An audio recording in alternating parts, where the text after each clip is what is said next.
Jangan kita menegakkan hukum tapi mematikan ekonomi. Masih ada stok cadangan timah tidak di dalam tanah bumi Bangka Belitung ini ya berarti? Apalagi DPR ada R-nya, rakyat loh. 65% mata pencarian utama masyarakat Bangka Belitung adalah dari sektor tambang. Ois Pradi, bersama saya sudah hadir 2 orang pemerhati atau aktivis dari Bangka Belitung. Ada Bang Randy, Salam kenal. ada Pak Nasir, Ya. atau biasa dikenal dengan Guru Nasir. Oke, mungkin singkat saja, saya mau bertanya, bagaimana pandangan abang-abang berdua, Bang Randy, Guru Nasir, terkait angka 271T atau 300T? Terlepas dari perhitungan itu akurat atau tidak ya, bagaimana masyarakat Bangka Belitung sendiri? Mungkin dari Guru silakan. Sepengetahuan dan seingat saya munculnya itu 2 minggu sampai 3 minggu setelah penangkapan para tersangka yang diduga melakukan tindak pidana korupsi.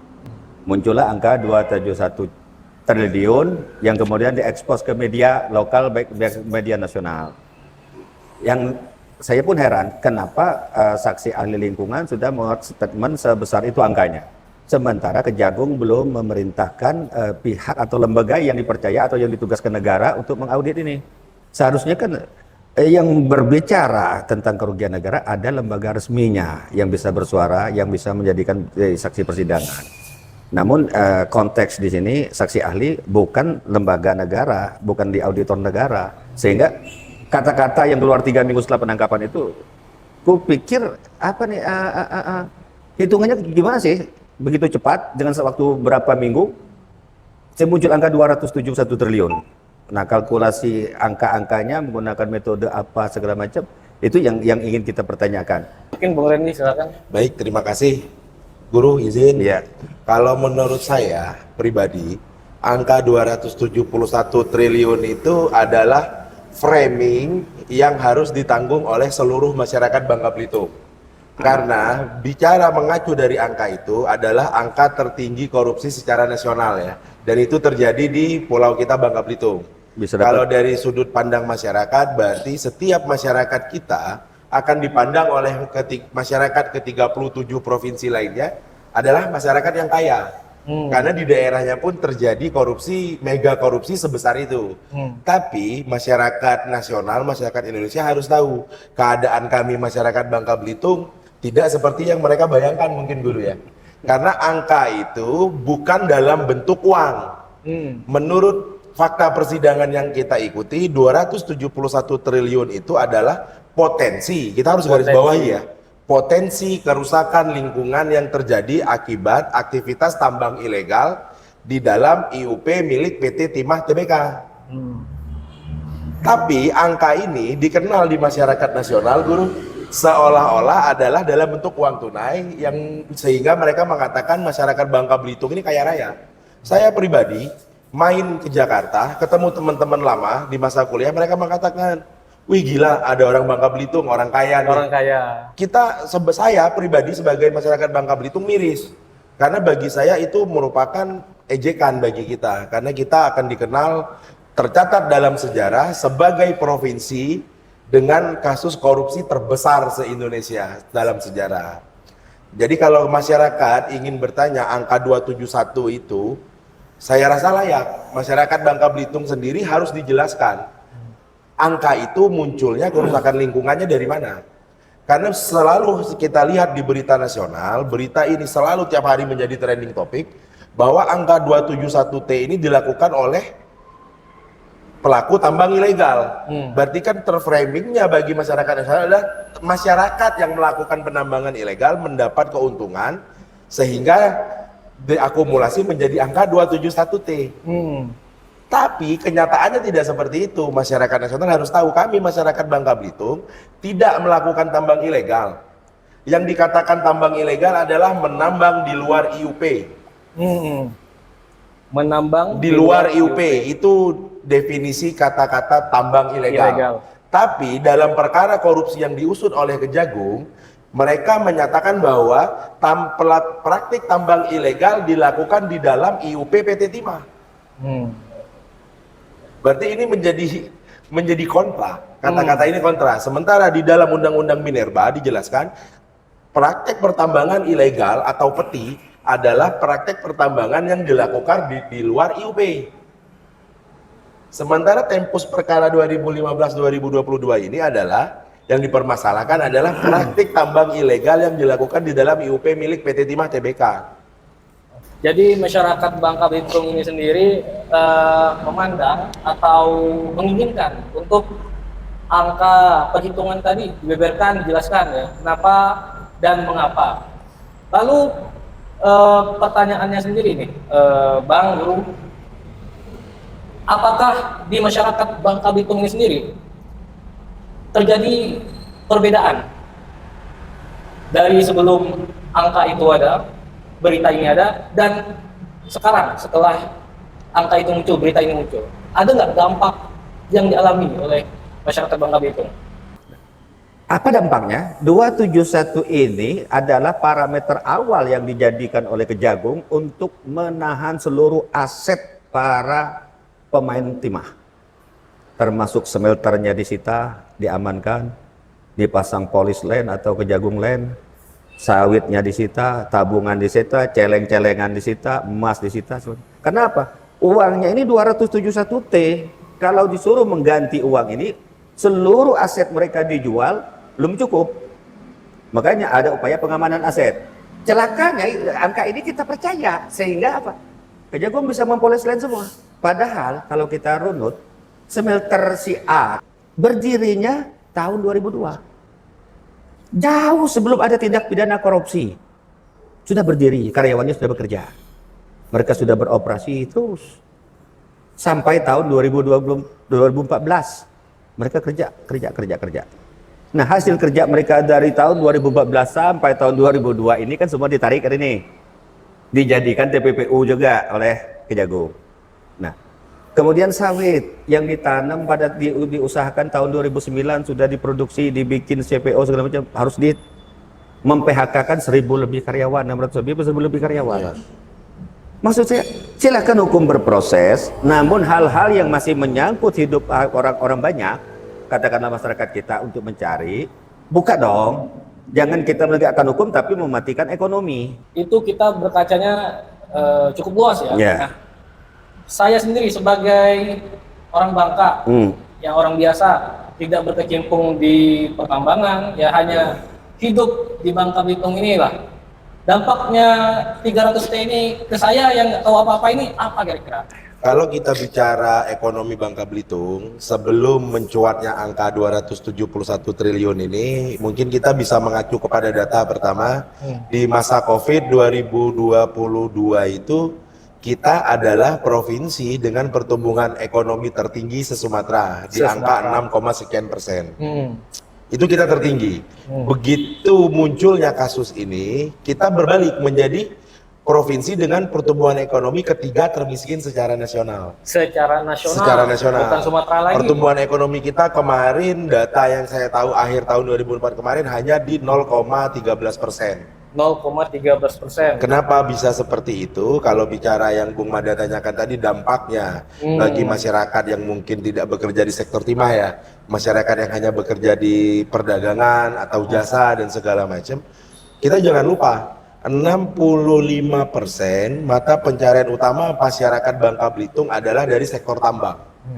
Mereka adalah penambang. Penambang dalam arti kata mungkin masyarakat nasional harus tahu ini adalah metode tambang rakyat dengan menggunakan mesin sederhana.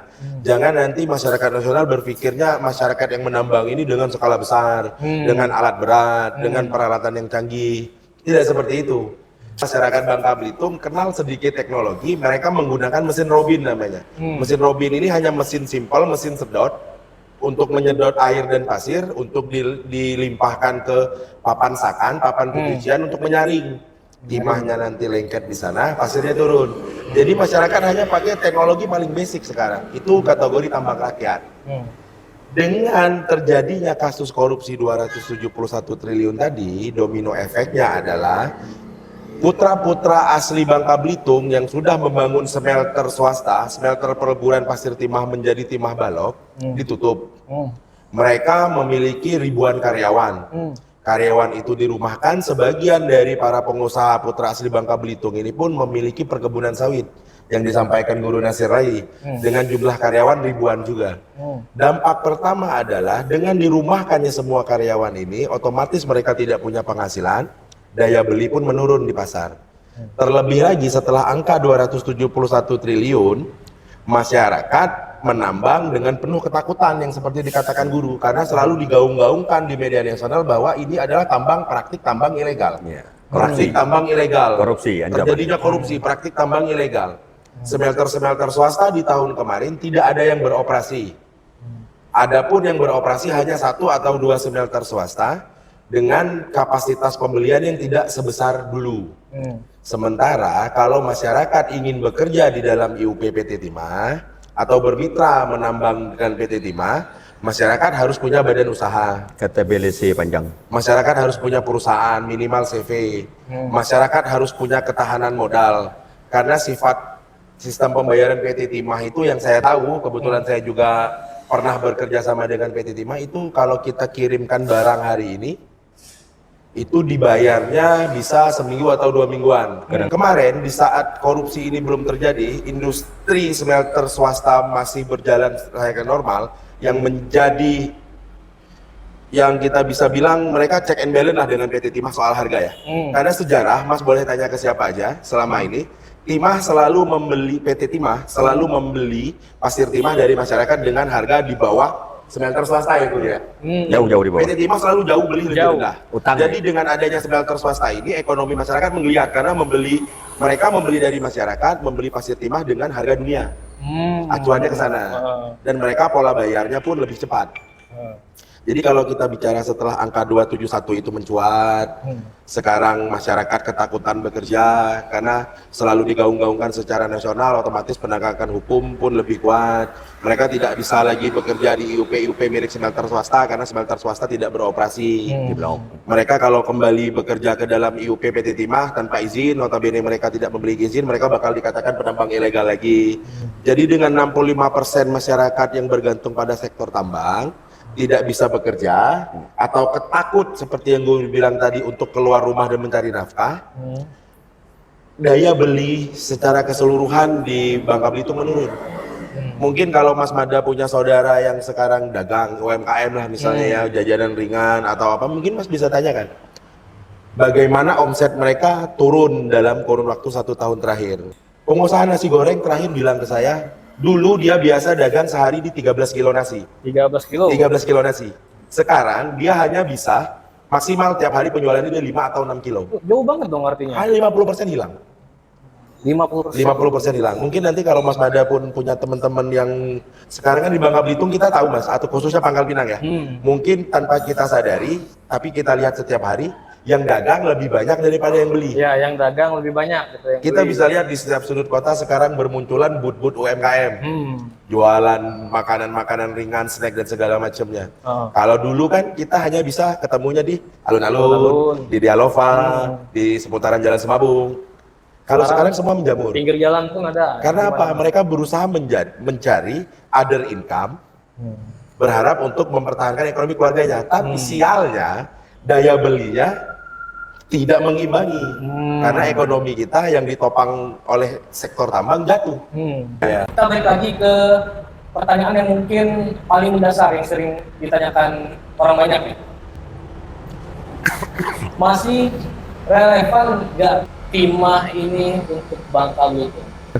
Kalau pertanyaannya masih relevan nggak timah ini untuk Bangka Belitung, relevan ini dalam arti kata masih bisa jadi mata pencarian utama tidak, masih ada stok cadangan timah tidak di dalam tanah bumi Bangka Belitung ini ya berarti Mas Nada ya. Kalau itu kita mungkin sedikit cerita flashback ke belakang ya.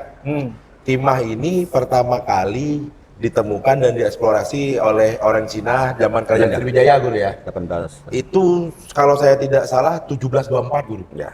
1724. Mungkin Kesultanan Palembang ya? Iya, 1724 pertama kali ditemukan, eksplorasi dan dieksploitasi lah timah ini.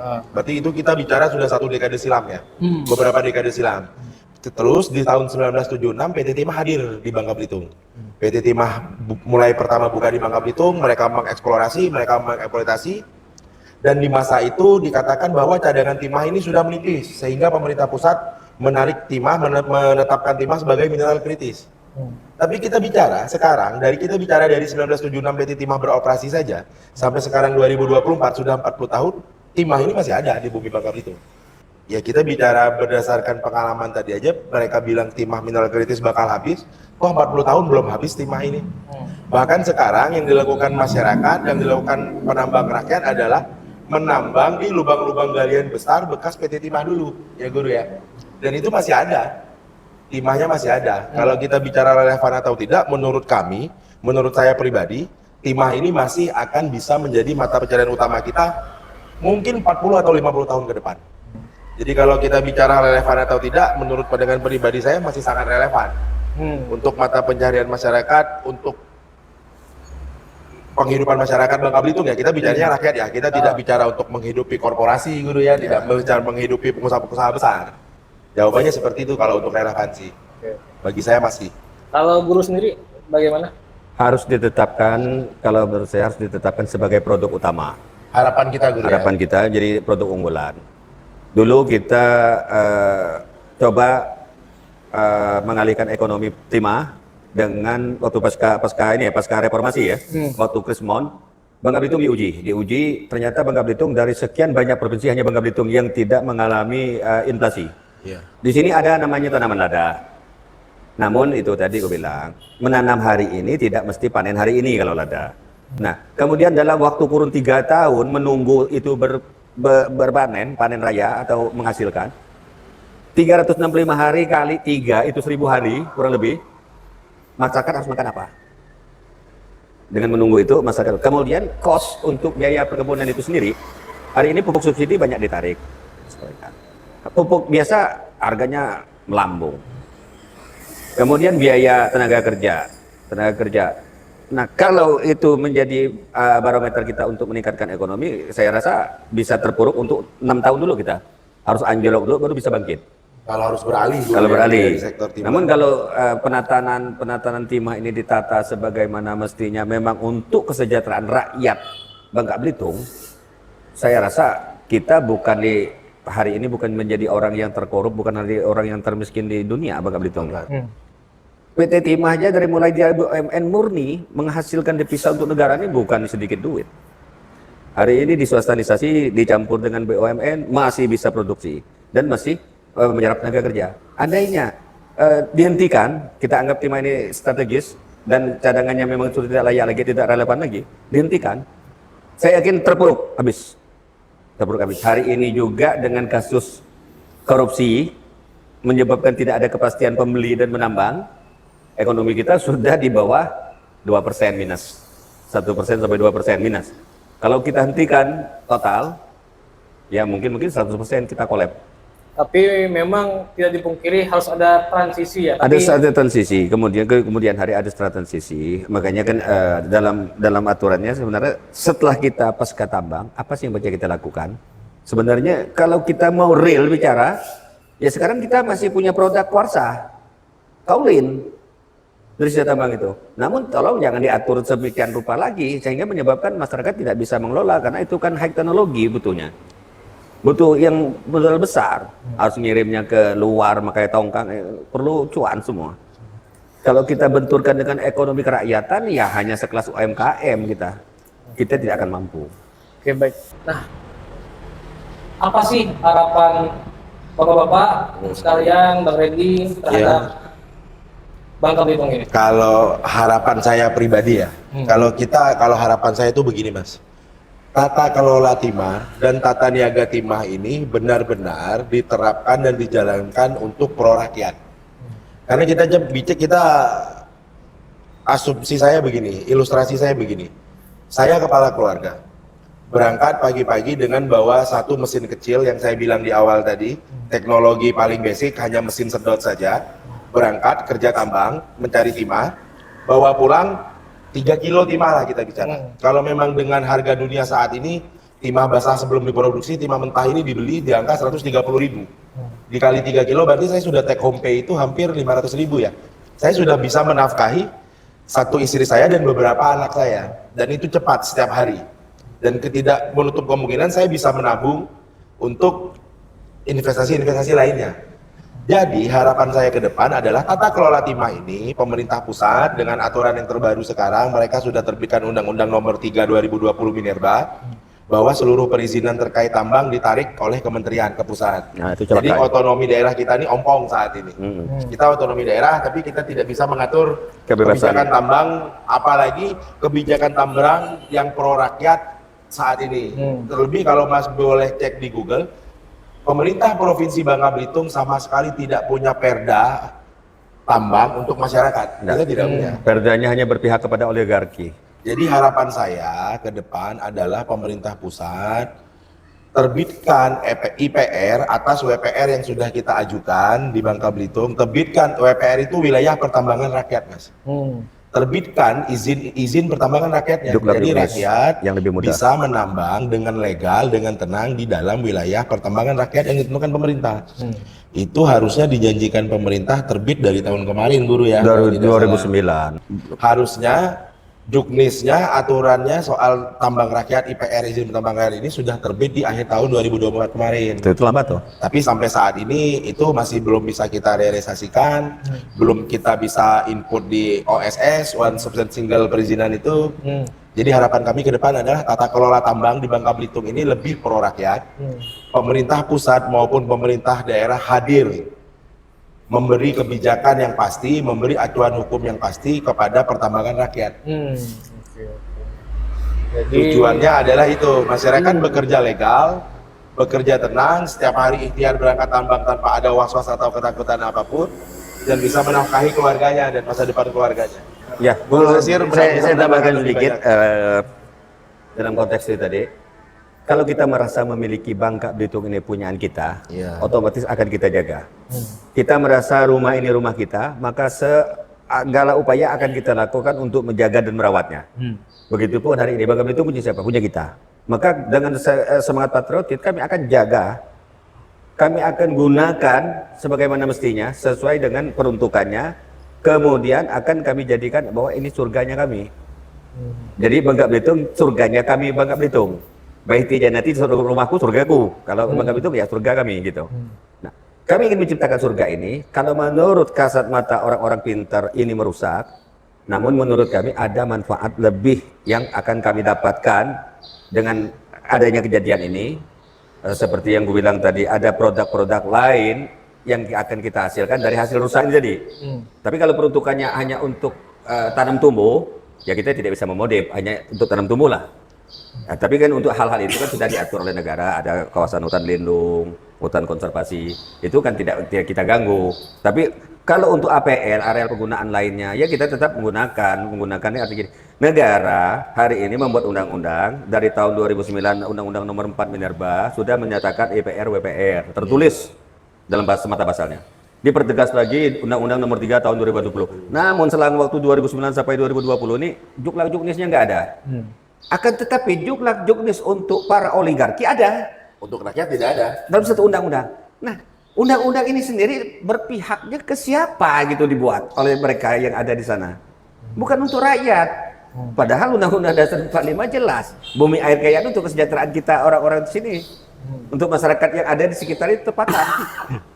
Nah, ketika undang-undang ini belum lengkap, maka ku berpikir ini undang-undang boleh dilanggar atau belum bisa diterbitkan, belum bisa Atau kita diaplikasikan. sengaja disuruh melanggar aturan. Atau ada upaya menjebak masyarakat untuk dipenjara ramai-ramai kan gitu. Sengaja untuk melanggar aturan karena tidak Sehingga dikasih aturan ya, bakunya. sehingga terkesan ke depannya ibarat peribahasa ayam mati di dalam lumbung padi. Nyata itu ada pemakan tapi tidak makan, tidak takut makan. Seperti itu. terima kasih banyak atas pemaparan Iya. juga diskusi yang Semoga berlangsung. bermanfaat ya. Semoga bermanfaat. Semoga untuk semua. masyarakat nasional Semoga yang menyaksikan ini dan punya kita persepsi berharap baru. Betul. para legislatif, eksekutif yang ada di tingkat atas segeralah membuat aturan itu yang pro rakyat. Apalagi DPR ada R-nya, rakyat loh. Rakyat. Bukan DPA oligarki ya atau DPO ya. Setuju, Guru. DPR.